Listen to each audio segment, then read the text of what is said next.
दोघींना जरा बोलू दे. चल बा.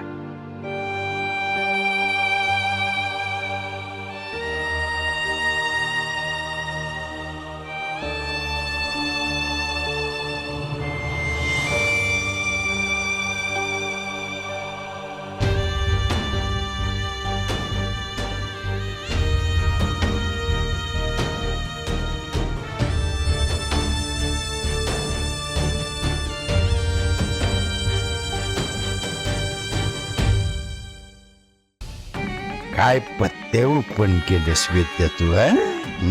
वा. आम्ही मारे येळ प्रसंग सगळी बादशा बाजूला काढून ठेवला, पण तू हुकमाचा एक राखून बरोबर डाव साधला. वा. मस्त आवडलं बरं का आपल्याला. पण विद्या, हे आता पुढं कसं होणार रे? नाही म्हणजे सगळ्यांच्या डोळ्यात देखत हे जाहीर झालंय की सावित्री या संपूर्ण प्रॉपर्टीची मालकीण आहे. आता ते उद्या येणार ना आमच्या मानगुटीवर बसणार. बरं, नुसतीच मानगुटीवर नाही बसणार तर येळ प्रसंगी मानकुट पण छाटणार. म्हणजे तुझी नाही रे, आमची. कारण आम्ही तिला खूप त्रास दिलाय ना. आणि जर तिने ठरवलं की याचा बदला घ्यायचा तर मग नाही, कारण ती सावित्री आहे. तिला पक्क माहिती आहे की कुठं कसं आणि काय करायचं. अरे असू नको. असतो काय मग काय करू? त्या सावीच्या वाड्यात येण्याचं केवढं टेन्शन घेतलं रे तू. नको घेऊ. आज मला जी गोष्ट हवी होती ती मी केली मामा. कोणती? मामा, हे सगळं करण्यामागचं कारण एकच. सावी आणि अर्जुनचं नातं. त्यांच्यातली लुटुपुटीची भांडणं उपयोगाची नाहीत. त्यांच्या नात्यात तडा जाणं महत्वाचं होतं आणि आज खऱ्या अर्थानं त्यांच्या नात्याला तडा गेलाय मामा.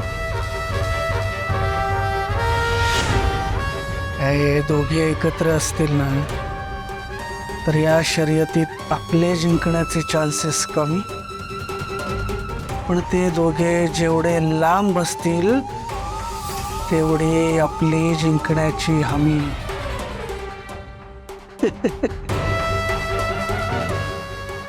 हे मामा, सावित्री या सगळ्या संपत्तीची वारसदार आहे आणि अर्जुन आता कोणीच नाही. ज्या गोष्टीवरती तू एवढी वर्ष माच करत होता, ज्याच्यावरती हक्क गाजवत होता, ते सगळं सावित्रीचं होतं हे त्या अर्जुनला टोचत राहील, खात राहील हे सगळं. आणि त्यांच्यात हळूहळू मोठी दरी निर्माण होईल. आता ही दरी त्या सावीला मान्य नसेल, जगाला सुद्धा मान्य नसेल, पण अर्जुन हे सगळं कधीच विसरू शकणार नाही. कारण त्या हरामखोराचा इगो एक्झॅक्टली कुठं राहतो हे मला चांगलं ठाऊक आहे.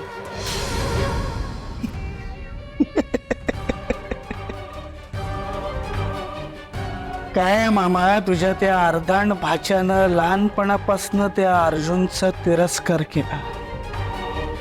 प्रियानं लहानपणापासून त्याच्यावरती प्रेम केलं, पण मी लहानपणापासून ऑब्झर्व केलंय. त्याच्यामुळं अर्जुन डोक्यानं आणि मनानं काय विचार करतो हे त्या अर्जुनच्या यादी मला कळतं. त्याच्यामुळं सावित्रीच या सगळ्याची वारसदार आहे ठरवल्यावरती, या गोष्टीवरती शिक्कामोर्तब झालं की आता ते दोघं परत कधीच एकत्र येणार नाही. बघितलं ना कसं तरा तरा तरा तरा निघून गेला तो. ते कधीच आता एकत्र येणार नाही. रॅदर अर्जुनचा इगो त्यांना एकत्र येऊ देणार नाही.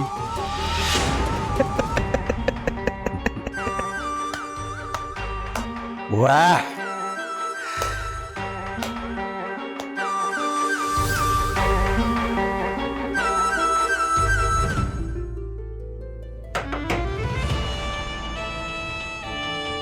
सावित्री,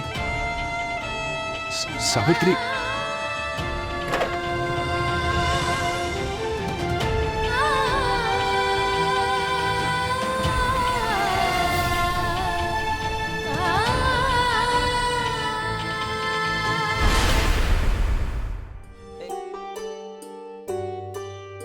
निघते मी. कुठे? माझ्या घरी. मदर बोलली, मला फक्त तुझी माफी मागायची होती. माझ्या हातनं लई मोठं पाप घडलंय. मी हे समज तुला आधीच सांगून टाकायला पाहिजे होत, पण मला वाटायचं तू अजून लहान आहेस, मोठी झाली की सगळं सांगून टाकू. पण तू मोठी व्हायला लागलीस आणि मला यावेळीच भीती वाटायला लागली. तू जर मला सोडून गेलीस तर तू एवढ्या मोठ्या संपत्तीची मालकीन तू कशाला राहशील या गरीबड्या शारदा सोबत?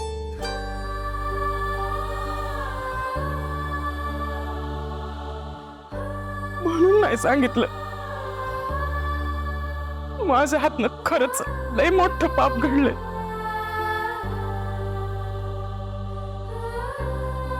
पण आता हे सगळं तुला कळलंय तर निघते मी.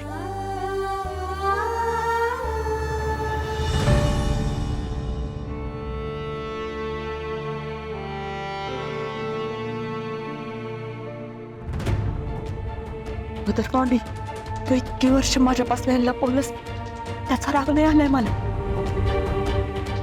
तू आता जे बोलतीयस ना मला त्याचा राग येतो. हो, आज मला कळलं ही फोटो मधली बाई माझी रक्ताची आहे. खोटं नाही बोलणार, पण जेव्हा हा फोटो पहिल्यांदा पाहिला होता ना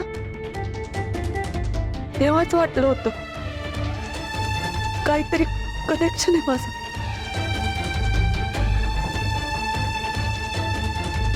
पण तू हे लक्षात ठेव की मला जन्म देणारं कोणी असलं, माझा बाप कोणी असला, माझा आजा कोणी असला, माझ्या अंगात रक्त कोणाचं असलं का माझ्या पायात पैसे लोळ घालत असले ना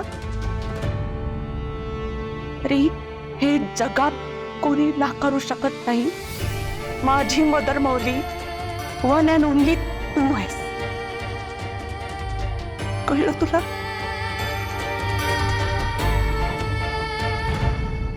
म्हणाली तू? हो, मीच. काही काम? दरवेळेला कामच असावं लागतं का? काळजी पण असू शकते ना. म्हणजे हे घेऊन आले तुझ्यासाठी. डबा? हो रे, मला असं कळलं की तू घरी एकटाच आहेस, सावित्रीताई नाही घरात, तुला भूक लागली असेल, उपाशी असशील, म्हणून मी लगेच अक्काला सांगितलं आणि गरमागरम जेवणाचा डबा आणलाय तुझ्यासाठी. वाढते तुला. थांब.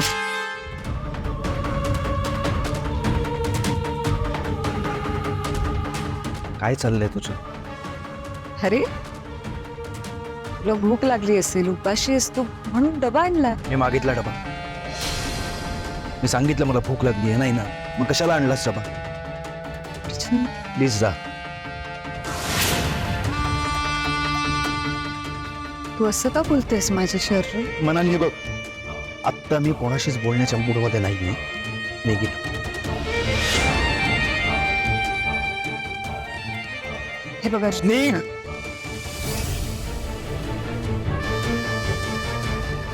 अर्जुन माझं ऐकून. अर्जुन तू काय करतोयस? सोड मला. अर्जुन